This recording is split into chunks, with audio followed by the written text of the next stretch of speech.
ГСП онлайн. Городские новости сейчас. С 1 января 2019 года в силу вступят изменения законодательства касательно пенсионного возраста. Больше всего нюансов в этом направлении ожидает женщин. Их выход на пенсию будет зависеть и от страхового и северного стажа, а также наличия или отсутствия детей. Страховым стажем считается весь период работы женщины, северным – те года, когда человек работал в районах Крайнего Севера или в местностях, приравненным к ним.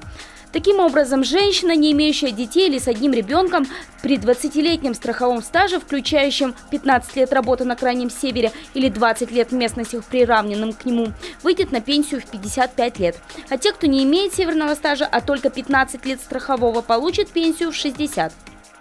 Женщина, которая родила 2, 3, либо 4 детей, которая имеет 20 лет страхового стажа, 12 лет работы в районах Крайнего Севера, либо 17 лет работы в местности, приравненной к районам Крайнего Севера, выйдет на пенсию в 50 лет.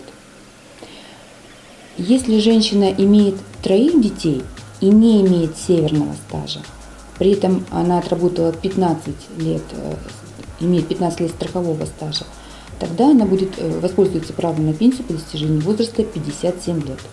Если у женщины 4 детей, нет северного стажа, но есть 15 лет страхового стажа, у нее право на пенсию возникнет 56 лет. Женщина, которая родила 5 детей, воспитала их до 8-летнего возраста, независимо от северного стажа, но при наличии 15 лет страхового, пойдет на пенсию в 50 лет.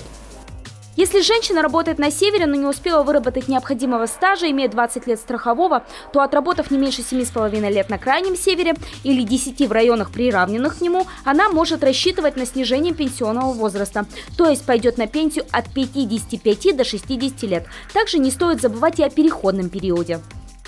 Те граждане, у которых право на пенсию определяется в 2019 году, у них к дате возникновения права добавляется полгода. Те граждане, которые должны были выйти на пенсию в 2020 году, у них к дате выхода на пенсию по прежнему законодательству сегодняшнему добавляется 1,5 года. Те граждане, которые должны были выйти на пенсию в 2021 году по сегодняшнему законодательству, к их возрасту либо дате приобретения права на пенсию добавляется 3 года. Те, кто пойдет в 2022 году, должны были пойти в 2022 году по сегодняшнему законодательству, к их возрасту или праву на пенсию добавляется 4 года. Переходный период растянется до 2023 года. То есть относительно сегодняшнего законодательства с 2023 года к возрасту выхода на пенсию для всех прибавится 5 лет. Изменения не коснутся малочисленных народов Севера, инвалидов с военными травмами и незрячих с 1 группой инвалидности, постоянно проживающих на Севере, занимающихся рыбным или оленеводческим промыслами, пострадавших от техногенных катастроф и работающих во вредных и тяжелых условиях.